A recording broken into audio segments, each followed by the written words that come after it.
بسم الله الرحمن الرحيم الحمد لله رب العالمين الصلاة والسلام على رسوله الأمين وعلى آله وصحابه أجمعين أما بعد وقال الله تعالى في القرآن الكريم أعوذ بالله من الشيطان الرجيم بسم الله الرحمن الرحيم وأنزل الله عليك الكتاب والحكمة وعلمك ما لم تكن تعلم وكان فضل الله عليك عظيما وقال رسول الله صلى الله عليه وسلم إنما بعثت لأتمم مكارم الأخلاق صدق الله وصدق رسول الله صلى الله عليه وسلم. அல்லாஹ்வுடைய கிருபையினால நபி ஸல்லல்லாஹு அலைஹி வஸல்லம் அவர்களினுடைய தனி சிறப்புகளை எடுத்துச் சொல்லக்கூடிய பிதாயத்து சூல் ஃபி தஃலீலி ரசூல் என்று சொல்லப்படுகின்ற இமாம் இஸ் இப்னு அப்துஸ்ஸலாம் ரஹிமஹுல்லா அவர்களினுடைய கிதாபை நாம் நிறைவு செய்திருக்கிறோம். இன்றைய தினத்தில் அதனுடைய முதலாவது சிறப்பிலிருந்து 40வது சிறப்பு வரை என்னென்ன சிறப்புகள் நபி ஸல்லல்லாஹு அலைஹி வஸல்லம் அவர்களுடைய தனி சிறப்புகளாக இமாம் அவர்கள் குறிப்பிடுகிறார்களோ அவைகளை நாம் தொடர்ந்து பார்க்க இருக்கிறோம். இப்படி கிதாபை நிறைவு செய்வதனுடைய காரணம் என்ன அப்படின்னு சொன்னால், நம்முடைய முன்னோர்கள் நபி ஸல்லல்லாஹு அலைஹி வஸல்லம் அவர்களினுடைய அகப்புற வர்ணனை குறித்த கிதாப் ஷமாஇலு திர்மிதி என்பதாக சொல்லுவாங்க. அந்த கிதாபு, அதே மாதிரி நபி ஸல்லல்லாஹு அலைஹி வஸல்லம் அவர்களுடைய பொன்மொழிகளை உள்ளடக்கி இருக்கக்கூடிய புகாரி ஷெரீஃப், இது போன்ற கிதாபுகளை நிறைவு செய்த கையோடு அல்லாஹ்விடத்திலே துஆ செய்வார்கள். ஆனால் நபி ஸல்லல்லாஹு அலைஹி வஸல்லம் அவர்கள் நம்மோடு இல்லாத இந்த தருணத்தில் நபி ஸல்லல்லாஹு அலைஹி வஸல்லம் அவர்களினுடைய வர்ணனை சார்ந்த அவர்களினுடைய பொன்மொழிகள் உள்ளடங்கி இருக்கக்கூடிய கிதாபுகள் நிறைவு செய்யப்பட்டு துஆ செய்யக்கூடிய வழமை நம்முடைய முன்னோர்களிடத்தில் தொடர்ந்து இருந்தது. கொரோனா போன்ற காலகட்டத்தில் கூட நபி ஸல்லல்லாஹு அலைஹி வஸல்லம் அவர்களினுடைய வர்ணனையினுடைய கிதாபாகிய ஷமாஇலு திர்மிதி பல இடங்களில் முழுமையாக வாசிக்கப்பட்டு துஆ செய்யப்பட்டது. புகாரி ஷெரீஃப் போன்ற ஹதீஸ் கிரந்தங்கள் முழுமையாக வாசிக்கப்பட்டு துஆ செய்யப்பட்டது. இதுவெல்லாம் மிகப்பெரிய முசீபத்துகள் நீங்குவதற்கும் மிகப்பெரிய சோதனைகளிலிருந்து நாம் விடுதலை பெறுவதற்கும் காரணமாக அமைந்தது. நபி அவர்களினுடைய தனித்துவங்கள் என்கின்ற அடிப்படையிலான ஹசாயிசுன் நபவி என்று சொல்லப்படுகின்ற கிதாபுகளின் வரிசையில் தான் இந்த பிதாயத்து சூல் ஃபி தஃலீலி ரசூல் என்கின்ற கிதாபு வரும். அந்த அடிப்படையில் தான் முதலாவது சிறப்பிலிருந்து 40வது சிறப்பு வரைக்கும் நிறைவு செய்து கடைசியில் அல்லாஹ்விடத்தில் நாம் துஆ செய்ய இருக்கிறோம். அல்லாஹு ஜல்ல ஷானஹு வ தஆலா இதை கபூல் செய்யணும். நாளைக்கு மறுமையில் இதை ஒரு சாட்சியாக அல்லாஹ் அங்கீகரித்து கொண்டு நம்முடைய வெற்றிக்கு அல்லாஹ் வழிவகை செய்ய வேண்டும் என்கின்ற நல்ல ஆதரவில் நம்ம இன்ஷா அல்லாஹ் இதை துவங்குறோம்.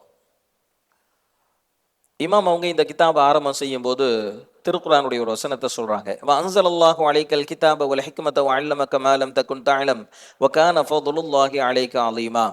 நிச்சயமாக நாம் உம்மீது இந்த வேதத்தையும் ஞானத்தையும் இறக்கி வைத்தோம், நீர் அறியாதவைகள் அனைத்தையும் நாம் உமக்கு கற்றுக் கொடுத்தோம், இது அல்லாஹ் உம்மின் மீது பொழிந்திருக்கக்கூடிய மிக பெரும் அருளாகும் என்பதாக அல்லாஹ் திருக்குர்ஆனில் சொல்லுகிறான். நபி ஸல்லல்லாஹு அலைஹி வஸல்லம் அவர்களுடைய சிறப்புகளில் முதலாவது சிறப்பாக இமாம் அவர்கள் சொல்லுவது, அன சய்யிது உல்தி ஆதம் வலா ஃபஹர், நான் ஆதம் அலைஹிஸ்ஸலாம் அவர்களின் மக்கள் அனைவருக்குமான தலைவராக இருக்கிறேன், அதில் எந்த கர்வமும் எனக்கு இல்லை. இரண்டாவது சிறப்பு, நபி ஸல்லல்லாஹு அலைஹி வஸல்லம் அவர்களே சொல்லுகிறார்கள், ஓபி யதி லிவாஉல் ஹம்தி யௌமல் கியாமத்தி வலா ஃபஹர், நாளை மறுமையில் லிவாஉல் ஹம்தி என்று சொல்லப்படுகின்ற புகழின் கொடி என்னுடைய கரத்தில் தான் கொடுக்கப்படும், இதில் எனக்கு எந்த கர்வமும் இல்லை. மூன்றாவதாக நபி ஸல்லல்லாஹு அலைஹி வஸல்லம் அவர்களே சொல்லுகிறார்கள், ஆதம் ஃபமன் தூனஹு தஹ்த லிவாஇ யௌமல் கியாமத்தி வலா ஃபஹர், நாளை மறுமையில் எனக்கு வழங்கப்பட்டிருக்கக்கூடிய அந்த கொடியின் கீழ்தான் ஹஜ்ரத் ஆதம் அலைஹிஸ்ஸலாம் அவர்கள் உள்பட மனித குலம் அனைத்தும் அணிவகுத்து நிற்பார்கள், அதில் எனக்கு எந்த பெருமையும் இல்லை என்பதாக நபி ஸல்லல்லாஹு அலைஹி வஸல்லம் அவர்கள் சொல்லுகிறார்கள். நான்காவது சிறப்பு, அல்லாஹு ஜல்ல ஷானஹு வ தஆலா நபி ஸல்லல்லாஹு அலைஹி வஸல்லம் அவர்களை பார்த்து சொன்னான், அவர்களினுடைய முன்பின் பாவங்கள் அனைத்தையும் மன்னித்து விட்டதாக சொன்னான். இதுல கொஞ்சம் தெளிவு நமக்கு தேவை. என்ன அப்படின்னு சொன்னா, பொதுவாக நபிமார்களவே மஅசூமீன்கள் என்பதாக சொல்லுவாங்க. நபிமார்கள் அனைவருமே பாவத்திற்கு அப்பாற்பட்டவர்கள், பாவத்திலிருந்து முழுக்க பாதுகாக்கப்பட்டவர்கள், அவர்கள் எந்த பாவமுமே செய்ய மாட்டாங்க. அப்ப பாவமே செய்யாதவர்களை அல்லாஹ் என்ன சொல்றான், அவர்களினுடைய முன்பின் பாவங்கள் அனைத்தையும் அல்லாஹ் மன்னித்து விட்டதாக சொல்கிறான் என்று சொன்னால் நாம் எப்படி விளங்கிக்கணும் அப்படின்னு சொன்னா, அந்த சிறு சிறு தவறுகள் என்று சொல்லுவோம் இல்லையா, மனிதன் என்கின்ற அடிப்படையிலான தவறுகள், தவறு வேற பாவம் வேற, ரெண்டுக்கும் வித்தியாசம் இருக்கு. எந்த வகையிலும் நபி ஸல்லல்லாஹு அலைஹி வஸல்லம் அவர்கள் களங்கத்திற்கு அப்பாற்பட்டவர்கள், எந்த வகையிலும் அவர்களை குறை சொல்லவோ பழித்து பேசவோ முடியாது என்கின்ற அடிப்படையில தான் அல்லாஹு ஜல்ல ஷானஹு வ தஆலா இப்படி சொல்லுகிறான். இது நபி ஸல்லல்லாஹு அலைஹி வஸல்லம் அவர்களினுடைய சிறப்பு. ஐந்தாவதாக நபி ஸல்லல்லாஹு அலைஹி வஸல்லம் அவங்க சொல்றாங்க, அன்னஹு அவ்வலு ஷாஃபிஇன் வ அவ்வலு முஷஃபா. நான் தான் நாளை முதலில் பரிந்துரை செய்யக்கூடியவனாகவும் இருப்பேன், நாளை முதலில் பரிந்துரை ஏற்கப்படக்கூடியவராகவும் நான் தான் இருப்பேன் என்பதாக நபி ஸல்லல்லாஹு அலைஹி வஸல்லம் அவங்க சொல்றாங்க. நாளை மறுமையில் முதலில் சிபாரிசு செய்யக்கூடியவர்களும் நபி ஸல்லல்லாஹு அலைஹி வஸல்லம் அவர்கள் தான், நாளை மறுமையில் பரிந்துரை ஏற்கப்படக்கூடியவர்களும் நபி ஸல்லல்லாஹு அலைஹி வஸல்லம் அவர்கள் தான். ஆறாவது சிறப்பு, நபி ஸல்லல்லாஹு அலைஹி வஸல்லம் அவர்கள் தன்னை விட, தன்னுடைய குடும்பத்தார்களை விட உம்மத்தார்களை அதிகம் நேசித்த காரணத்தினால் நபி ஸல்லல்லாஹு அலைஹி வஸல்லம் அவர்களுக்கு அல்லாஹ் வழங்கி இருக்கக்கூடிய சிறப்பு பிரார்த்தனையை தன்னுடைய சமூகத்திற்காக வேண்டி தாமதப்படுத்தி வைத்துக் கொண்டார்கள். உலகத்தில் பல்வேறு சோதனைக்கு உட்படுத்தப்பட்ட போதும் அந்த சோதனைகளில் இருந்து விடுதலை பெறுவதற்காக வேண்டி அந்த சிறப்பு துஆவை நபி அவர்கள் பயன்படுத்தாமல் நாளை மறுமையில் தன்னுடைய உம்மத்தார்களுடைய ஈடேற்றத்திற்காக வேண்டி அந்த துஆவை பயன்படுத்த வேண்டும் என்பதற்காக வேண்டி அந்த சிறப்பு துஆவை உலகத்தில் அவர்கள் பயன்படுத்தவில்லை. இது நபி அவர்கள் தன்னை விட, தன்னுடைய குடும்பத்தார்களை விட தன்னுடைய உம்மத்தை அதிகம் நேசித்திருக்கிறார்கள் என்பது நபி அவர்கள் பெற்றிருக்கக்கூடிய அற்புதமான ஒரு சிறப்பு. ஏழாவது சிறப்பு, அல்லாஹு ஜல்ல ஷானஹு வ தஆலா லஅம்ருக இன்னஹும் லஃபீ சக்ரத்திஹிம் யஅமஹூன். உம்முடைய வாழ்வின் மீது சத்தியமாக, நிச்சயமாக அவர்கள் அறியாமையில் குழம்பி போய் இருக்கிறார்கள் என்பதாக ஒரு செய்தியை சொல்கிறான். அல்லாஹு ஜல்ல ஷானஹு வ தஆலா திருக்குர்ஆனுடைய எந்த இடத்திலும் யாரின் மீதும் சத்தியம் செய்தது கிடையாது. அல்லாஹ்வும் யாரின் மீதும் சத்தியம் செய்ததில்லை. அடியார்கள் யாருக்கும் யாரின் மீதும் சத்தியம் செய்வதற்கு அனுமதியும் வழங்கப்படுவதில்லை. ஆனால் நபி ஸல்லல்லாஹு அலைஹி வஸல்லம் அவர்களின் வாழ்வின் மீது அல்லாஹ் சத்தியம் செய்திருக்கிறான். லஅம்ருக, உம்முடைய வாழ்வின் மீது சத்தியமாக, இன்னஹும் லஃபீ சக்ரத்திஹிம் யஅமஹூன். லூத் அலைஹிஸ்ஸலாம் அவர்களுடைய கூட்டத்தார்கள் அறியாமையின் காரணத்தினால் குழப்பத்தில் மூழ்கி போய் இருக்கிறார்கள் என்பதாக சொல்கிறான். அல்லாஹு ஜல்ல ஷானஹு வ தஆலா ஒன்றின் மீது சத்தியம் செய்கிறான் என்று சொன்னால் அது மாசற்றதாக, பரிசுத்தமானதாக இருந்தால் மட்டும்தான் அல்லாஹ் அதன் மீது சத்தியம் செய்வான். அந்த அடிப்படையில் நபி ஸல்லல்லாஹு அலைஹி வஸல்லம் அவர்களுடைய முழு வாழ்க்கையும் மாசற்றது, பரிசுத்தமானது என்பதை புரிந்து கொள்ள முடிகிறது. இது நபி அவர்களுடைய சிறப்புகளில் ஒன்று. எட்டாவது சிறப்பு, அல்லாஹு ஜல்ல ஷானஹு வ தஆலா நபி ஸல்லல்லாஹு அலைஹி வஸல்லம் அவர்களை அழைக்கிற போது மட்டும் அவர்களினுடைய தன்மை, அவர்களுடைய பொறுப்பையே நேரடியாக குறிப்பிட்டு அழைக்கிறான். யா ஐயுஹன் நபி என்பதாக சொல்கிறான், யா ஐயுஹர் ரசூல் என்பதாக சொல்கிறான். நபி ஸல்லல்லாஹு அலைஹி வஸல்லம் அவர்களை தூதரவர்களே என்பதாக அல்லாஹ் குறிப்பிடுகிறான். ஆனால் மற்றவர்களை அல்லாஹ் அப்படி அழைப்பது இல்லை. யா ஆதம் உஸ்குன் அன்த வ ஸௌஜுக், ஆதம் அலைஹிஸ்ஸலாம் அவர்களை அப்படி கூப்பிடுகிறான். யா ஈஸா இப்னு மரியம் அஸ்குர் நிஅமதி, ஈஸா அலைஹிஸ்ஸலாம் அவர்களை அப்படி கூப்பிடுகிறான். யா மூசா இன்னி அனல்லாஹ், மூசா அலைஹிஸ்ஸலாம் அவர்களை பெயர் சொல்லி கூப்பிடுகிறான். யா நூஹு ஹுபித் பிஸலாமின், நூஹ் அலைஹிஸ்ஸலாம் அவர்களை பெயர் சொல்லி கூப்பிடுகிறான். யா தாவூத் இன்னா ஜஅல்னாக கலீஃபத்தன், தாவூத் அலைஹிஸ்ஸலாம் அவர்களை பெயர் சொல்லி கூப்பிடுகிறான். யா இப்ராஹீம் கது சத்தகத ருயா, இப்ராஹிம் அலைஹிஸ்ஸலாம் அவர்களை பெயர் சொல்லி கூப்பிடுகிறான். யா லூத் இன்னா ரசூலு ரப்பிக், லூத் அலைஹிஸ்ஸலாம் அவர்களை பெயர் சொல்லி அழைக்கப்படுகின்ற ஒரு செய்தியை சொல்லுகிறான். யா ஜக்கரியா இன்னா நுபஷ்ஷிருக, ஜக்கரியா அலைஹிஸ்ஸலாம் அவர்களை பெயர் சொல்லி அழைக்கிறான். யா யஹ்யா ஹுதில் கிதாப், யஹ்யா அலைஹிஸ்ஸலாம் அவர்களை பெயர் சொல்லி அழைக்கிறான்.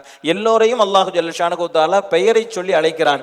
ஆனால் நபி ஸல்லல்லாஹு அலைஹி வஸல்லம் அவர்களை மட்டும் யா ஐயுஹன் நபி, யா ஐயுஹர் ரசூல், நபியே ரசூலே என்பதாக அவர்களுடைய பொறுப்பை முன்னிலைப்படுத்தி அல்லாஹ் அழைக்கிறான். இது நபி ஸல்லல்லாஹு அலைஹி வஸல்லம் அவர்கள் பெற்றிருந்த சிறப்பு. ஒன்பதாவது சிறப்பு, நபி ஸல்லல்லாஹு அலைஹி வஸல்லம் அவர்கள் பெற்றிருந்த சிறப்பு மட்டும்தான் கியாமத்து வரை நிலைத்திருக்கக்கூடியது. மற்ற நபிமார்கள் பெற்றிருந்த முஅஜிசாத்துகள், அற்புதங்கள் அனைத்துமே அவர்கள் வஃபாத் ஆகிற போது, மறைகிற போது அந்த அற்புதங்களும் சேர்ந்து மறைந்துவிடும். அது ஹஜ்ரத் ஈசா அலைஹிஸ்ஸலாம் அவர்களின் அற்புதங்களாக இருந்தாலும் சரி, ஹஜ்ரத் மூசா அலைஹிஸ்ஸலாம் அவர்களின் அற்புதங்களாக இருந்தாலும் சரி, மற்றவர்களின் அற்புதங்கள் அவர்கள் பூமியை விட்டு மறைகிற போது அந்த அற்புதங்களும் சேர்ந்து மறைந்துவிடும். ஆனால் நபி ஸல்லல்லாஹு அலைஹி வஸல்லம் அவர்களினுடைய முஅஜிசாத்துகளில் ஒன்றான திருக்குர்ஆன் கியாமத்து வரை இருக்கக்கூடியது, நிலைத்திருக்கக்கூடியது.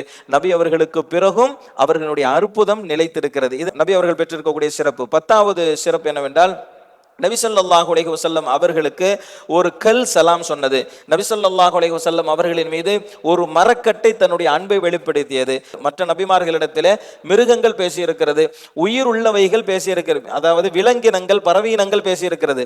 நபி ஸல்லல்லாஹு அலைஹி வஸல்லம் அவர்கள் பெற்றிருக்கக்கூடிய சிறப்புகளில் ஒன்று, உயிரற்றதாக கருதப்படக்கூடிய கல் பேசியது, உயிரற்றதாக கருதப்படக்கூடிய மரக்கட்டை பேசியது. இது நபி ஸல்லல்லாஹு அலைஹி வஸல்லம் அவர்கள் பெற்றிருக்கக்கூடிய சிறப்பு. 11வது சிறப்பு, நபி ஸல்லல்லாஹு அலைஹி வஸல்லம் அவர்களுக்கு அல்லாஹ் வழங்கிய முஅஜிசாத் நம்முடைய அறிவால் புரிந்து கொள்ள முடியாத அளவிற்கு பாரதூரமானவைகள்.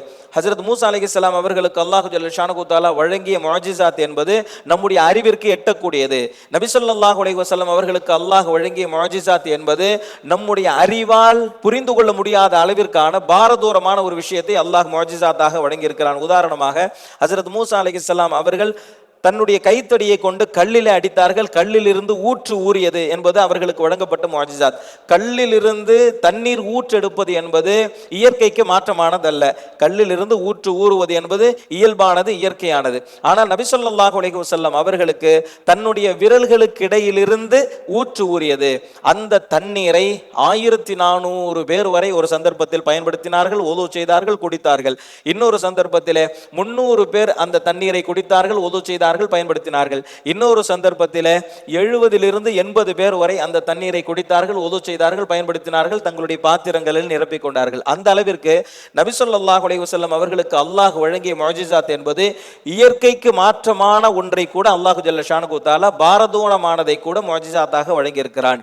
12வது நபி ஸல்லல்லாஹு அலைஹி வஸல்லம் அவர்கள் பெற்ற முஅஜிஸாத் என்னவென்று சொன்னால், ஹஜ்ரத் ஈசா அலைஹிஸ்ஸலாம் அவர்கள் பிறவிக்குருடராக இருக்கக்கூடியவருக்கு பார்வையை வழங்கினார்கள். ஹஜ்ரத் கத்தாதா ரலியல்லாஹு தஆலா அன்ஹு அவங்க உஹது போர்க்களத்துல அவருடைய கண்கள் ஒரு அம்பால் தனியா வெளியே வந்துருச்சு. தன்னுடைய கையில அந்த கண்ணை கொண்டு வந்து நபி ஸல்லல்லாஹு அலைஹி வஸல்லம் அவங்க கிட்ட காட்டுறாங்க, யா ரசூலல்லாஹ், என்னுடைய கண் என்னுடைய கையில் என்பதாக.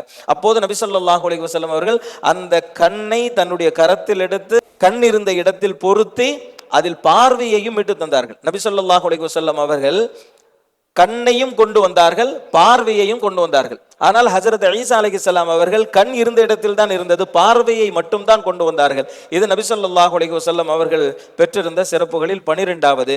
13வது இமாம் அவர்கள் கொண்டு வருகிறார்கள், ஹஜ்ரத் ஈசா அலைஹிஸ்ஸலாம் அவர்கள் மரணித்தவர்களுக்கு உயிர் கொடுத்து எழுப்பினார்கள். ஆனால் நபி ஸல்லல்லாஹு அலைஹி வஸல்லம் அவர்கள் குஃப்ரின் மூலமாக மரணித்து கிடந்த உள்ளங்களை நபி ஸல்லல்லாஹு அலைஹி வஸல்லம் அவர்கள் ஈமானை கொண்டு உயிர் கொடுத்து எழுப்பினார்கள். ஹஜ்ரத் ஈசா அலைஹிஸ்ஸலாம் அவர்கள் அவ்வாறு செய்த நபர்களை விட நபி ஸல்லல்லாஹு அலைஹி வஸல்லம் அவர்கள் செய்தவர்களினுடைய எண்ணிக்கை அதிகம் என்பதாக சொல்கிறார்கள். 14வது சிறப்பு, எந்த ஒரு நபர் நற்காரியத்தின் பக்கம் தூண்டுகிறாரோ, தூண்டப்பட்டவர் அந்த நற்காரியம் செய்கிற போது தூண்டியவருக்கும் அதனுடைய கூலி வழங்கப்படுகிறது. இது நபி ஸல்லல்லாஹு அலைஹி வஸல்லம் அவர்களுடைய உம்மத்தார்களுக்கு மட்டும் கிடைத்த ஒரு சிறப்பு. அந்த அடிப்படையில் பார்த்தால் நபி ஸல்லல்லாஹு அலைஹி வஸல்லம் அவங்க நமக்கு நேர்வழி காட்டியிருக்கிறாங்க.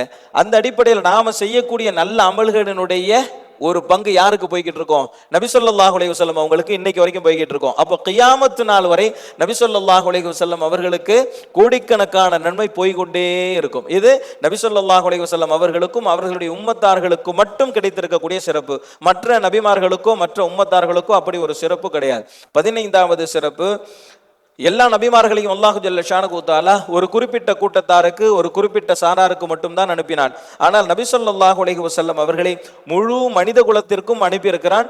முழு ஜின் இனத்திற்கும் அல்லாஹு ஜல்ல ஷானஹு தஆலா நபி ஸல்லல்லாஹு அலைஹி வஸல்லம் அவங்களை நபியாக அனுப்பினான். மற்ற நபிமார்கள் மனிதர்களுக்கு மட்டும்தான் நபி. ஆனால் நபி ஸல்லல்லாஹு அலைஹி வஸல்லம் அவர்கள் ஜின் இனத்திற்கும் நபியாக இருந்தார்கள்.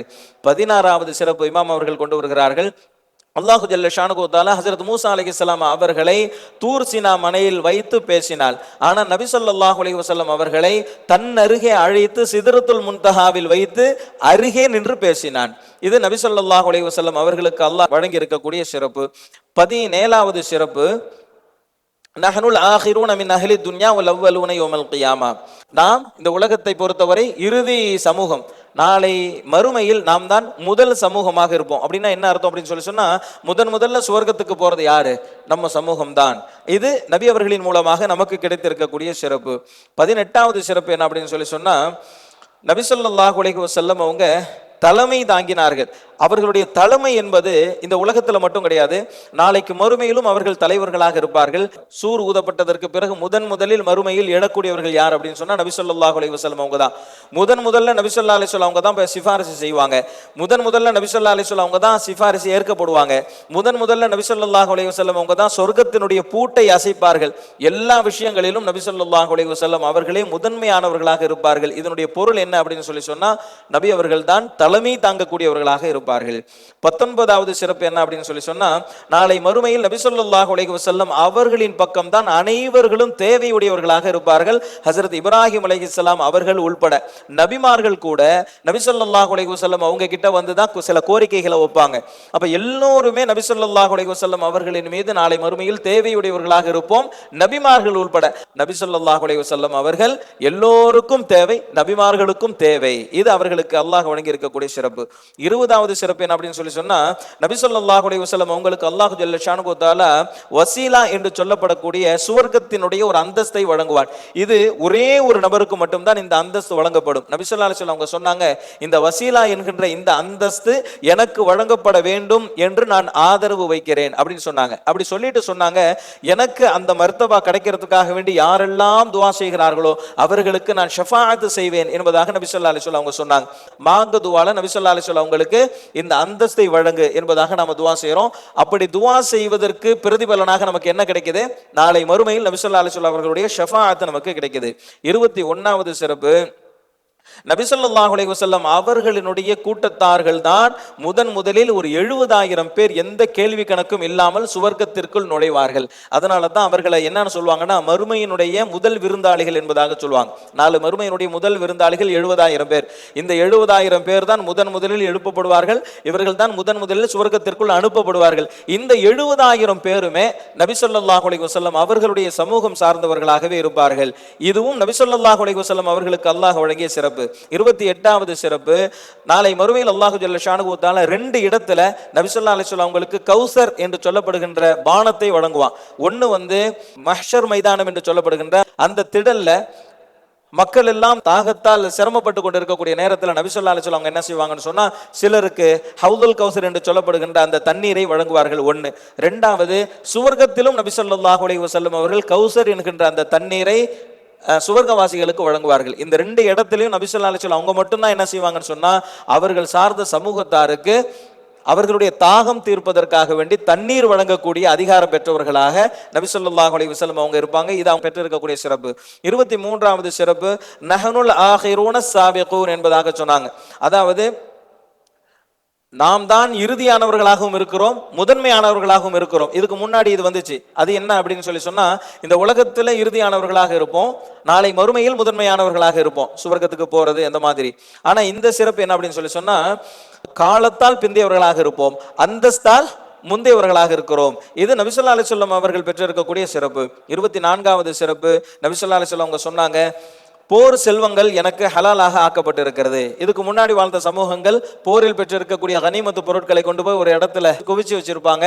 அங்கிருந்து வானத்திலிருந்து ஒரு நெருப்பு வந்து அதை கரிச்சிரும். இப்படித்தான், அதை யாரும் பயன்படுத்த முடியாது. ஆனால் நபி ஸல்லல்லாஹு அலைஹி வஸல்லம் அவங்களுக்கு அந்த போர் செல்வங்களை, போரில் கலந்து கொண்டவர்கள் அதை பங்கு வைத்து எடுத்துக்கொள்ளலாம். அதை அல்லாஹ் ஹலாலாக ஆக்கி இருக்கிறான். இது அல்லாஹ் எனக்கு வழங்கி இருக்கக்கூடிய சிறப்பு. மேலும் நபி ஸல்லல்லாஹு அலைஹி வஸல்லம் அவங்க சொல்றாங்க, என்னுடைய சமூகம் அல்லாஹ்வை வரிசையாக நின்று வணங்குகிறார்களே, இது மலக்குமார்கள் எப்படி அல்லாஹ்வை வரிசையாக நின்று வணங்குவார்களோ அந்த வடிவமும் அந்த சிறப்பும் பெற்றது என்பதாக சொல்றாங்க. வரிசையாக நாம எப்படி சஃப்புகளில் நின்று தொழுகிறோமோ இந்த மாதிரி தான் மலக்குமார்கள் வரிசையில சஃப்புகளாக நின்று தொழுவாங்க. அவர்களுக்கு என்ன சிறப்பு அல்லாஹ் கொடுத்திருக்கிறானோ அதே சிறப்பை வரிசையில் வணங்கக்கூடிய என்னுடைய சமூகத்திற்கு அல்லாஹ் வழங்கியிருக்கிறான் என்பதாக சொன்னாங்க. இது முந்தைய சமூகங்களுக்கு அப்படி கிடையாது. அதே மாதிரி பூமி முழுக்க அல்லாஹ் எனக்கு மஸ்ஜிதாக ஆக்கி தந்திருக்கிறான். நம்ம வந்து என்ன செய்யலாம், எங்க தொழுகையுடைய நேரம் வருதோ அங்கேயே நம்ம என்ன செய்யலாம், தொழுகலாம், வீட்டில் தொழுகலாம், ஆஃபீஸில் தொழுகலாம். ஆனால் இதுக்கு முந்தைய சமூகத்தை சார்ந்தவர்கள் வணங்க வேண்டும் என்று சொன்னால் வணக்க ஸ்தலத்துக்கு தான் வர முடியும், வேற எங்கேயும் என்ன செய்ய முடியாது, வணங்க முடியாது. ஆனால் நமக்கு அல்லாஹு ஜல்ல ஷானுஹு தஆலா எங்கேயும் நின்று வணங்கலாம் என்கின்ற ஒரு சிறப்பை தந்திருக்கிறான். அடுத்து நபி ஸல்லல்லாஹு அலைஹி வஸல்லம் அவங்க சொன்னாங்க, மண்ணை என்னுடைய சமூகத்திற்கு தூய்மைப்படுத்தக்கூடிய ஒன்றாக தந்திருக்கிறான். இப்ப தண்ணியை பயன்படுத்த முடியாதவங்க, நோயாளிகளாக இருக்கிறவங்க, காயம் பெற்றிருக்கிறவங்க, ஆக்சிடென்ட்ல ஆபத்தான நிலையில் இருக்கக்கூடியவங்க தயமு செஞ்சு தொழுகலாம். ஆனால் இதற்கு முன்பு வாழ்ந்த சமூகத்திற்கு அல்லாஹு ஜல்ல ஷானுஹு தஆலா தண்ணீரை மட்டும்தான் தூய்மைக்காக பயன்படுத்த வேண்டும் என்று வச்சிருந்தான். அதனால எவ்வளவு பெரிய சிரமமாக இருந்தாலும், கடுமையான காயமாக இருந்தாலும் சரி, அவங்க தண்ணீர்ல தான் ஒது செய்ய முடியும், தண்ணீரை பயன்படுத்தி தான் குளிச்சு அவங்க தூய்மையாக முடியும். அல்லாஹு ஜல்ல ஷானுஹு தஆலா தயமத்தை கொண்டு அல்லாஹ் நம்மை கண்ணியப்படுத்தி இருக்கிறான். இது நபி அவர்களுக்கு அல்லாஹ் வழங்கி இருக்கக்கூடிய சிறப்பு. 25வது சிறப்பு, அல்லாஹு ஜல்ல ஷானுஹு தஆலா நபி அவர்களுடைய குணத்தை மிகவும் உயர்வாக சொல்லுகிறான். இன்னகல அலா குலுகின் அதீம், நிச்சயமாக நீர் மகத்தான நற்குணத்தின் மீது இருக்கிறீர்கள் என்பதாக. இது அல்லாஹ் அவர்களுடைய நற்குணத்திற்கு வழங்கியிருக்கக்கூடிய ஒரு மிகப்பெரிய ஒரு சர்டிபிகேட், ஒரு அங்கீகாரம். 26வது சிறப்பு, நபி ஸல்லல்லாஹு அலைஹி வஸல்லம் அவர்கள் மட்டும்தான் 3 வகையான வஹியையும் பெற்றவர்கள். 3 வகையான வஹி என்று சொன்னால், முதலாவது வஹி கனவின் மூலமாக அல்லாஹ் வஹி அனுப்புவது. இரண்டாவது இடையில் யாரும் இல்லாமல் நேரடியாக வஹியை அனுப்புவது. மூன்றாவது ஹஜ்ரத் ஜிப்ரீல் அலைஹிஸ்ஸலாம் அவர்களின் மூலமாக வஹியை அனுப்புவது. இந்த 3 வகையான வஹியினுடைய வடிவத்தையும் பெற்ற ஒரே நபி ஸல்லல்லாஹு அலைஹி வஸல்லம் அவங்க மட்டும்தான். 27வது சிறப்பு, அல்லாஹு ஜல்ல ஷானஹு தஆலா நபி ஸல்லல்லாஹு அலைஹி வஸல்லம் அவங்களுக்கு வழங்கிய இந்த வேதத்தில் தான் இதற்கு முன்பு இருந்த தௌராத், இன்ஜீல், ஜபூர் 3 வேதங்களினுடைய கருத்தும் 3 வேதங்களினுடைய வடிவத்தையும் அல்லாஹ் இந்த குர்ஆனில் கொடுத்து கூடுதலாக முஃபஸ்ஸல் என்று சொல்லப்படுகின்ற ஒரு கூடுதல் சிறப்பையும் வழங்கியிருக்கிறான். அதாவது இப்படி புரிஞ்சுக்கலாம், மற்ற வேதங்களில் இருக்கக்கூடிய அனைத்தும் குர்ஆனில் உண்டு, ஆனால் குர்ஆனில் உள்ள அனைத்தும் மற்ற வேதங்களில் இல்லை. இது நபி ஸல்லல்லாஹு அலைஹி வஸல்லம் அவர்களுக்கு அல்லாஹ் வழங்கிய சிறப்பு. 28வது சிறப்பு, நபி ஸல்லல்லாஹு அலைஹி வஸல்லம் அவர்களுடைய உம்மத்தார்கள் அமல்களை குறைவாக செய்வார்கள், நற்கூலியை நிரப்பமாக பெறுவார்கள். மற்றவர்களுக்கு அவர்கள் எவ்வளவு அமல் செய்யறாங்களோ அவ்வளவுதான் அவர்களுக்கு நற்கூலியும் கிடைக்கும். அவர்கள் எந்த வகையிலும் அநீதம் செய்யப்பட மாட்டார்கள், அவ்வளவுதான். ஆனா நமக்கு நபி ஸல்லல்லாஹு அலைஹி வஸல்லம் அவர்கள் நமக்கு கிடைச்ச பரக்கத்தினால நாம செய்யக்கூடிய அமல்கள் கம்மி தான். ஆனா அந்த அமலுக்காக வேண்டி கொடுக்கப்படக்கூடிய கூலி இருக்குது, அது மற்றவர்களுக்கு வழங்கப்படுவதை விட அதிகமானது. இது நாம் பெற்றிருக்கக்கூடிய சிறப்பு. 29வது சிறப்பு, நபி ஸல்லல்லாஹு அலைஹி வஸல்லம் அவங்க சொன்னாங்க, அல்லாஹு ஜல்ல ஷானஹு தஆலா இந்த உலகத்தினுடைய பொக்கிஷங்களையும் உலகத்தினுடைய அனைத்து நலவானவைகளையும் எனக்கு காட்டினான். காட்டி என்னிடத்தில் கேட்டான், நீர் ஒரு அரசனை போன்று சுகபோகமாக வாழ்வதற்கு ஆசைப்படுகிறீரா அல்லது ஒரு அடிமையான நபியாக வாழ்வதற்கு ஆசைப்படுகிறீர்களா என்று அல்லாஹ் என்னிடத்தில் சாய்ஸ் கேட்டான். நான் அல்லாஹ்கிட்ட நான் ஒரு அடிமையாக, ஒரு அப்தாக, ஒரு நபியாக இருக்கவே நான் ஆசைப்படுகிறேன். சுகபோகமாக வாழக்கூடிய அரசனாக நான் வாழ விரும்பவில்லை என்பதாக நபி ஸல்லல்லாஹு அலைஹி வஸல்லம் அவங்க சொன்னாங்க. வேற யாருக்குமே அல்லாஹு ஜல்ல ஷானஹு தஆலா இப்படி சாய்ஸ் எல்லாம் கேட்டதில்லை. இந்த சாய்ஸ் கேட்டு நீங்க இப்படி வாழ்றீங்களா இப்படி வாழ்றீங்களா அப்படின்னு சொல்லிட்டு அவங்கள்ட்ட விருப்பத்தை கேட்டு அல்லாஹ் ஆக்கவில்லை. ஆனால் நபி ஸல்லல்லாஹு அலைஹி வஸல்லம் அவர்களுக்கு மட்டும்தான் நீங்கள் இப்படி வாழ ஆசைப்படுகிறீர்களா இப்படி வாழ ஆசைப்படுகிறீர்களா என்று அவர்களிடத்துல ஒரு சாய்ஸ் கேட்டு அதற்கு பிறகு நபி ஸல்லல்லாஹு அலைஹி வஸல்லம் அவர்கள் தேர்வு செய்தார்கள், நான் இப்படி இருக்கிறேன் என்று. அந்த அடிப்படையில் அல்லாஹு ஜல்ல ஷானஹு தஆலா அவர்களை தேர்வு செய்தான். இது 29வது சிறப்பு. 30வது சிறப்பாக இமாம் அவர்கள் கொண்டு வருவது, நபி ஸல்லல்லாஹு அலைஹி வஸல்லம் அவர்களுடைய சமூகத்தாருக்கு மட்டும்தான் அவர்கள் செய்யக்கூடிய பாவத்திற்கு உடனடியாக தண்டனை வழங்கப்பட மாட்டார்கள். ஆனால் இதற்கு முன்பு வாழ்ந்த சமூகங்களுக்கு அவர்கள் செய்யக்கூடிய பாவங்களுக்கு உடனடி தண்டனை வழங்கப்பட்டது. புயலால் அல்லாஹ் அழித்தான், பூகம்பத்தால் அல்லாஹ் அழித்தான், நெருப்பு மழையை கொண்டு அல்லாஹ் அழித்தான், பூமியை அப்படியே குப்பர கவிழ்த்து போட்டு அல்லாஹ் அழித்தான். ஆனால் நபி ஸல்லல்லாஹு அலைஹி வஸல்லம் அவர்களுடைய உம்மத்தார்கள் பாவம் செய்தாலும் அதனுடைய தண்டனையை அல்லாஹ் கிடப்பில் போட்டு விடுவான். உடனடியாக என்ன செய்ய மாட்டான், அல்லாஹ் தண்டிக்க மாட்டான். இது நாம் பெற்றிருக்கக்கூடிய சிறப்பு. 31வது சிறப்பு என்ன அப்படின்னு சொன்னா, நபி ஸல்லல்லாஹு அலைஹி வஸல்லம் அவர்களுடைய அனைத்து வகையிலான அஹ்லாக்குகளையும் அவர்கள் உயர்ந்த ஸ்தானத்தை பெற்றிருந்தார்கள். அந்த அஹ்லாக வரிசைப்படுத்தி சொல்றாங்க.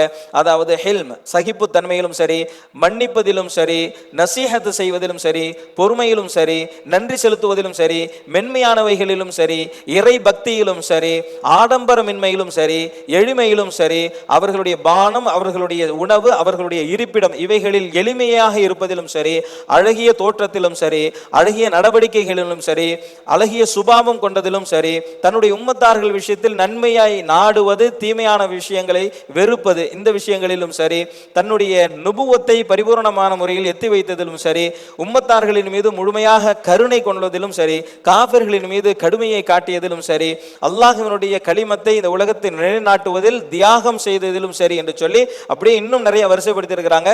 இந்த எல்லா நற்குணத்திலும் உச்சத்தை அடைந்த ஒரே நபர் நபி ஸல்லல்லாஹு அலைஹி வஸல்லம் அவங்க மட்டும்தான். இது நபி அவர்கள் பெற்றிருக்கக்கூடிய ஒரு சிறப்பு என்பதாக சொல்றாங்க. 32வது சிறப்பு, அல்லாஹு ஜல்ல ஷானஹு தஆலா நபி ஸல்லல்லாஹு அலைஹி வஸல்லம் அவங்களை பார்த்து சொல்றான், ஃபபிமா ரஹ்மத்தின் மினல்லாஹி லின்த லஹும், உங்களிடத்தில் இருக்கக்கூடிய அந்த மென்மையின் காரணத்தினால் தான் உங்களை சுற்றி இருக்கக்கூடியவர்கள் உங்களோடு இருக்கிறார்கள். நீங்கள் கடின சித்தம் உள்ளவர்களாக இருந்திருந்தால் உங்களை விட்டு ஓடி இருப்பார்கள் என்பதாக நபி ஸல்லல்லாஹு அலைஹி வஸல்லம் அவங்களுடைய மென்மையை அல்லாஹ் அங்கீகரித்து திருக்குர்ஆனில் சொல்கிறான். இது நபி அவர்கள் பெற்றிருக்கக்கூடிய சிறப்பு. 33வது சிறப்பு, காஃபிர்களிடத்திலே கடுமையாகவும் முஃமின்களிடத்தில் மென்மையாகவும் நபி ஸல்லல்லாஹு அலைஹி வஸல்லம் அவர்கள் நடந்து கொண்டார்கள். இதில் என்ன சிறப்பு அப்படின்னு சொல்லி சொன்னா, அல்லாஹ்வை நிராகரிக்கக்கூடியவர்கள் தன்னுடைய இரத்த சொந்தமாக இருந்தாலும் சரி, தன்னுடைய சிறிய தந்தையாக இருந்தாலும் சரி, தன்னுடைய குடும்பத்தில் உள்ளவர்களாக மருமகனாக இருந்தாலும் சரி, அவர்கள் அல்லாஹ்வை நிராகரிக்கிற போது அவர்களிடத்தில் நபி ஸல்லல்லாஹு அலைஹி வஸல்லம் அவர்கள் கடுமையாகவே நடந்து கொண்டார்கள். அவர்களின் அந்த உறவு அவர்களுடைய கண்களை மறைக்கவில்லை. அந்த அளவிற்கு அவர்கள் உண்மையான நபியாக இருந்தார்கள் என்பதற்கு இது ஒரு சிறப்பு. 34வது சிறப்பு, நபி ஸல்லல்லாஹு அலைஹி வஸல்லம் அவங்க அதாவது உம்மத்தார்கள் படக்கூடிய சிரமத்தை தன்னுடைய சிரமமாகவும் உம்மத்தார்கள் நேர்வழி அடைவதில் பேராசை கொள்ளக்கூடியவர்களாகவும் இருந்தார்கள். லக்கத் ஜாஅக்கும் ரசூலும் மின் அன்ஃபுசிக்கும் அந்த ஆயத்தை கொண்டு வந்திருக்கிறாங்க. 35வது சிறப்பு என்ன அப்படின்னு சொல்லி சொன்னா, அல்லாஹு ஜல்ல ஷானுஹு தஆலா நபி ஸல்லல்லாஹு அலைஹி வஸல்லம் அவங்க கிட்ட ஃபதவல்ல அன்கும் ஃபமா அன்த பிமலூம், எந்த வகையிலும் நீங்கள் குறை சொல்லப்படக்கூடியவர்களாக இல்லை, எந்த விதத்திலும் நீங்கள் பழித்து பேசப்படக்கூடியவர்களாக இல்லை. அதாவது யாரும் எந்த வகையிலும் குறை சொல்ல முடியாது, யாரும் எந்த வகையிலும் பழித்து பேச முடியாது. இப்படி ஒரு அங்கீகாரத்தை பெற்றவர்கள் நபி ஸல்லல்லாஹு அலைஹி வஸல்லம் அவங்க மட்டும்தான். 36வது, அல்லாஹு ஜல்ல ஷானுஹு தஆலா நபி அவர்களுடைய சமூகத்தை நாளை மறுமையினுடைய சாட்சியாக கொண்டு வருகிறான். மற்ற சமூகங்களுக்கு யார் சாட்சியா இருப்பான்னு சொல்லி சொன்னா, பின்னால் வந்த நபி ஸல்லல்லாஹு அலைஹி வஸல்லம் அவர்களும் அவர்களுடைய உம்மத்தார்களும் தான் முந்தைய சமூகங்களுக்கான சாட்சியாக நாம் இருப்போம். இது அல்லாஹ் வழங்கி இருக்கக்கூடிய சிறப்பு. 37வது சிறப்பு என்ன அப்படின்னு சொல்லி சொன்னா, நபி ஸல்லல்லாஹு அலைஹி வஸல்லம் அவர்களுடைய சமூகத்தார் மட்டும்தான் மொத்தமாக வழிகட்டின் பக்கம் போக மாட்டாங்க. இதுக்கு முன்னாடி உள்ள சமூகம் மொத்தமாக வழிகட்டு போயிருவாங்க, அல்லாஹ் வேதனை இறக்கிடுவான். நம்ம குர்ஆன்ல வரிசையா பார்க்கிறோம். ஆனா நபி ஸல்லல்லாஹு அலைஹி வஸல்லம் அவர்களுடைய சமூகம் மட்டும்தான் மொத்தமாக வழிகேட்டின் பக்கம் சாய மாட்டார்கள். மொத்தமாக மட்டும் இல்ல, பெரும்பான்மை சமூகம் சத்தியத்தின் மீது தான் இருக்கும். இது நபி ஸல்லல்லாஹு அலைஹி வஸல்லம் அவருடைய சமூகத்திற்கு கிடைத்த ஒரு மிகப்பெரிய பேர். பெரும்பான்மை சமூகம் நேர்வழியில தான் இருப்பாங்க, வழிகட்டு போவாங்க, சிலர் பாவம் செய்வாங்க. அவங்க இந்த சமுதாயத்தில் சிறுபான்மையினராகத்தான் இருப்பாங்க தவிர பெரும்பான்மை மக்கள் வழிகேட்டின் பக்கமாக அவர்கள் இருக்க மாட்டார்கள். இது அல்லாஹ் வழங்கி இருக்கக்கூடிய சிறப்பு. 38வது சிறப்பு, அல்லாஹு ஜல்ல ஷானுஹு தஆலா நபி அவர்களுக்கு வழங்கிய வேதமான இந்த குர்ஆனை எந்த அளவிற்கு பாதுகாத்தான் என்று சொன்னால், மொத்த மனித குலமும் சேர்த்து ஒரே ஒரு எழுத்தை அதிகப்படுத்த நாடினாலும் ஒரே ஒரு எழுத்தை குறைக்க நாடினாலும் அவர்களால் முடியாது. அந்த அளவிற்கு அல்லாஹு ஜல்ல ஷானுஹு தஆலா குர்ஆனை பாதுகாத்தான். இது இதற்கு முன்பு வழங்கப்பட்ட வேதங்களுக்கு இந்த சிறப்பு கிடையாது. தௌராத்தாக இருந்தாலும் சரி, இஞ்சிலாக இருந்தாலும் சரி, அதில் சில வார்த்தைகளை மக்கள் கூட்டி விட்டார்கள், சில வார்த்தைகளை குறைத்து விட்டார்கள். ஆனால் குர்ஆனில் ஒரு புள்ளியை கூட மாற்ற முடியாத அளவிற்கான பாதுகாப்பை அல்லாஹு ஜல்ல ஷானுஹு தஆலா வழங்கி இருக்கிறான். இது நபி அவர்களுக்கு அல்லாஹ் வழங்கி இருக்கக்கூடிய சிறப்பு. 39வது சிறப்பு என்ன அப்படின்னு சொல்லி சொன்னா, அல்லாஹு ஜல்ல ஷானுஹு தஆலா நபி அவர்களுடைய சமூகம் மட்டும் ஒரு அமலை செய்தால் அந்த அமல் அல்லாஹ்விடத்தில் ஏற்றுக்கொள்ளப்பட்டு விட்டதா அல்லது நிராகரிக்கப்பட்டு விட்டதா என்பதை மறைத்து வைத்திருக்கிறான். நம்ம இப்ப நம்ம தொழுதோம் அப்படின்னு சொல்லி சொன்னா, நம்ம தொழுகை கபூல் ஆயிடுச்சா இல்ல நிராகரிக்கப்பட்டுச்சா அப்படிங்கிறத அல்லாஹ் மறைச்சு வச்சிருக்கான். ஆனா இதுக்கு முன்பு வாழ்ந்த சமூகங்களுக்கு அல்லாஹ் அவர்களுடைய அமல்கள் அங்கீகரிக்கப்பட்டதா நிராகரிக்கப்பட்டதா என்பதை வெளிப்படுத்தி விடுவான். இமாம் அவங்க ஒரு உதாரணத்தை சொல்றாங்க. அதாவது இதற்கு முன்பு வாழ்ந்த சமூகங்களும் குர்பானி கொடுத்தாங்க. குர்பானி கொடுத்து அதனுடைய இறைச்சியை கொண்டு போய் ஒரு மலையில வச்சிருவாங்க. யாருடைய குர்பானியை அல்லாஹ் கபூல் செஞ்சானோ அவங்களுடைய குர்பானி இறைச்சியை வானத்திலிருந்து ஒரு நெருப்பு எரிச்சிரும். யாருடைய குர்பானியை அல்லாஹ் கபூல் செய்யலையோ அவர்களுடைய அந்த இறைச்சியை எந்த நெருப்பு எரிக்க. இதனால நமக்கு கிடைச்ச பெனிஃபிட் என்ன அப்படின்னு சொல்லி சொன்னா, யாருடைய குர்பானி இறைச்சி நெருப்பால் பொசுக்கப்படவில்லையோ அல்லாஹ்வால் அங்கீகரிக்கப்படவில்லையோ அவர் அந்த சமூகத்தில் மிகவும் இழிவானவராக பார்க்கப்பட்டார். ஒருத்தருடைய அமல் அல்லாஹ் கபூல் செய்யல அப்படின்னு சொல்லி சொன்னா என்ன நடக்கும்? சுத்தி இருக்கிறவங்க பூரா அவரை இழிவாக பார்க்க ஆரம்பிச்சிருவாங்க. அப்ப அல்லாஹு ஜல்ல ஷானுஹு தஆலா இப்படிப்பட்ட ஒரு இழிநிலை ஏற்படாமல் அல்லாஹ் நம்முடைய அமல்கள் தூக்கி எறியப்பட்டதாக இருந்தாலும் சரி, ஏற்றுக்கொள்ளப்பட்டதாக இருந்தாலும் சரி, அதை வெளிப்படுத்தாம என்ன செஞ்சுட்டான்? எல்லாத்தையும் கண்ணியமாக வச்சுட்டான். அதனாலதான் பெரும் பெரும் பாவங்கள் செய்தவர்கள் கூட மரணமாகிற போது கண்ணியமான முறையில் குளிப்பாட்டி கண்ணியமான முறையில் தஃபன் செய்து கண்ணியமான முறையில் அடக்கம் செஞ்சுட்டு வரோம். காரணம் என்ன? அவர்கள் சார்ந்த விஷயத்தை அல்லாஹ் மறைத்து வைத்திருக்கிறான். அதை அவருடைய அமல் ஏற்றுக்கொள்ளப்பட்டதா நிராகரிக்கப்பட்டதா அப்படிங்கிறத அல்லாஹ் வெளிப்படுத்தவில்லை. இது இந்த சமூகம் பெற்றிருக்கக்கூடிய சிறப்பு. 40வது சிறப்பு, அல்லாஹு ஜல்ல ஷானுஹு தஆலா நபி ஸல்லல்லாஹு அலைஹி வஸல்லம் அவர்களை மிக உயர்ந்தவர்களாக வச்சிருக்கிறான். எந்த அளவிற்கு என்று சொன்னால், மனிதர்கள், ஜின்கள், மலக்குமார்கள் இந்த 3 சாராரிலும் நபி ஸல்லல்லாஹு அலைஹி வஸல்லம் அவர்கள் தான் சிறந்தவர்கள் என்கின்ற அடிப்படையில் அல்லாஹு ஜல்ல ஷானுஹு தஆலா அவர்களை மேன்மைப்படுத்தி இருக்கிறான். இந்த 40ம் நபி ஸல்லல்லாஹு அலைஹி வஸல்லம் அவர்களின் மீது அல்லாஹ் வழங்கி இருக்கக்கூடிய சிறப்பு. இதுல பல இடங்கள்ல நாம ஒரு விஷயத்தை பார்த்திருப்போம். என்ன அப்படின்னா, நமக்கு நிறைய சிறப்புகள் அல்லாஹ் கொடுத்திருப்பான். இது நம்முடைய சிறப்பு, இது எப்படி நபி ஸல்லல்லாஹு அலைஹி வஸல்லம் அவங்களுடைய சிறப்பாக ஆகும் அப்படின்ற ஒரு கேள்வியை நாம முன் வச்சோம்னு சொல்லி சொன்னா, நபி ஸல்லல்லாஹு அலைஹி வஸல்லம் வஸல்லம் அவர்களின் மூலமாகத்தான் அந்த சிறப்பு நமக்கு கிடைச்சிருக்கிறது. அப்ப அது நபி ஸல்லல்லாஹு அலைஹி வஸல்லம் அவங்களுடைய சிறப்பு தானே. மற்றவர்களினுடைய துணை இல்லாமல் நாமவே இந்த சிறப்பை அடையவில்லை. யாரின் மூலமாக இந்த சிறப்பு அடைஞ்சிருக்கோம் அப்படின்னு சொன்னா நபி ஸல்லல்லாஹு அலைஹி வஸல்லம் அவர்களின் மூலமாகத்தான் அந்த சிறப்பு அடைஞ்சிருக்கோம். அப்படின்னா இது நபி ஸல்லல்லாஹு அலைஹி வஸல்லம் அவங்களுடைய சிறப்பு தானே. அப்ப அந்த அடிப்படையில இந்த 40 சிறப்புகளையும் இமாம் அவர்கள் கொண்டு வருகிறார்கள். நபி ஸல்லல்லாஹு அலைஹி வஸல்லம் அவர்களுடைய சிறப்புகளை உணர்வதன் மூலமாக நம்முடைய சிறப்பையும் உணர்ந்து கொள்ள வேண்டும். அதன் மூலமாக நம்முடைய அனைத்து காரியங்களையும் கண்ணியமானதாக ஆக்கிக் கொள்வதற்கு அல்லாஹ் உதவி செய்வானாக. வாஹிர் தஅவானா அல்ஹம்துலில்லாஹி ரப்பில் ஆலமீன். அஸ்ஸலாமு அலைக்கும் வரஹ்மத்துல்லாஹி வபரகாத்துஹு. ஹபீபல்லாஹ் ரசூலல்லாஹ் இமாமல் முர்ஸலீன். ஹபீபல்லாஹ் ரசூலல்லாஹ் இமாமல் முர்ஸலீன். ஹபீபல்லாஹ் ரசூலல்லாஹ் இமாமல் முர்ஸலீன்.